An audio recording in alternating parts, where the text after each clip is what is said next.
উহুদের ময়দানে আলী রাদিয়াল্লাহু তাআলা পায়ের সাহাবায়ে কেরামরা দৌড়াইয়া চলেছে আলী রাদিয়াল্লাহু তাআলা পায়ের মধ্যে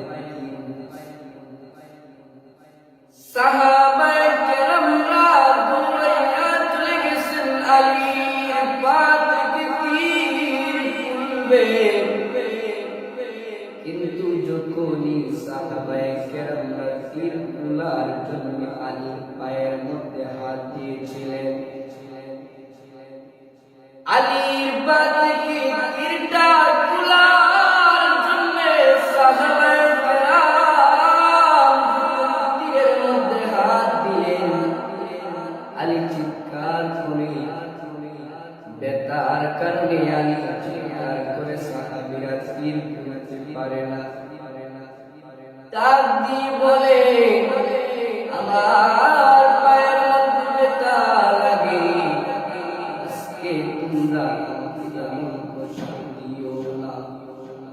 ওই সময় সাহাবায়ে কেরামরা আর আলীর পা থেকে তীর তুলে নাই, কারণ আলী চিৎকার করে। সাহাবায়ে কেরামরা দৌড়াইয়া চলে গেছেন, ডাক দিয়ে বলেন, মায়ার নবী গো, রাহমাতাল লিল আলামিন নবী, আমার প্রিয় সাহাবী আলী রাদিয়াল্লাহু তাআলা পায়ের মধ্যে ঢুকছে। শত চেষ্টা করলাম আলীর পা থেকে তীর খোলার জন্য, কিন্তু নবী গো আমার আলীর পা থেকে তো আমরা তীর খোলাতে পারলাম না, কারণ আলী ব্যথার কারণে চিৎকার করে আমরা ওই তীরটা করতে পারি না। কেমনে বলে দাও গো, কেমনে বলো আলীর পা থেকে আমরা তীরটা করি। আল্লাহর নবী ডাক দিয়ে বলেন, রে আমার সাহাবীরা, চিন্তার কোনো কারণ নাই, চিন্তার কোনো কারণ নাই। এখন মসজিদের মধ্যে আজান হয়ে গেছে, এখনই আলী নামাজের মধ্যে নামাজ পড়ার জন্য দাঁড়িয়ে যাবে। যখনই আলী নামাজের জন্য নামাজ পড়ার জন্য যায়, নামাজের মধ্যে দাঁড়িয়ে যাবে, রে সাহাবীরা নামাজের জন্য দাঁড়াইবে, ওই সময় তোরা আলীর পা থেকে আল্লাহর নবী কথা বুঝাইলেন, রে মুসলমান ভাইরা, নবী মরজুদ আল্লাহর নবী বুঝাইলেন, রে সাহাবা, আমার